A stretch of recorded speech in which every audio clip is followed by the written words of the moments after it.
জাগো, হাদির ডাক শুনো। তুমি যদি ঘুমিয়ে থাকো তবে জাগো, কারণ হাদি জেগে উঠেছিল একটি জাতিকে জাগাতে। তিনি ছিলেন একজন শিক্ষক, কিন্তু তার পাঠ ছিল জাগরণের। তিনি ছিলেন বক্তা, কিন্তু তার ভাষণ ছিল বিদ্রোহের আগুনের। জুলাই বিপ্লবের পর যখন গোটা দেশ ছিল দ্বিধায়, তখন হাদি দাঁড়িয়েছিলেন ইনকিলাব মঞ্চের মুখপাত্র হয়ে। তিনি আওয়ামী লীগ নিষিদ্ধকরণ আন্দোলনের অগ্রনায়ক, ভারতীয় আধিপত্য বিরোধী সংগ্রামের কণ্ঠস্বর। আমি ভোট চাই না, আমি জাগরণ চাই।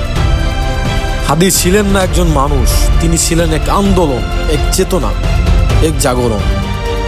আজ আমরা যদি চুপ থাকি তবে হাদির রক্ত বৃথা যাবে। আজ যদি আমরা ভয় পাই তবে হাদির সাহস অপমানিত হবে। আজ যদি আমরা জেগে না উঠি তবে হাদির ডাক হারিয়ে যাবে ইতিহাসের পাতা। জাগো বাংলাদেশ, হাদির বাংলা গড়ো।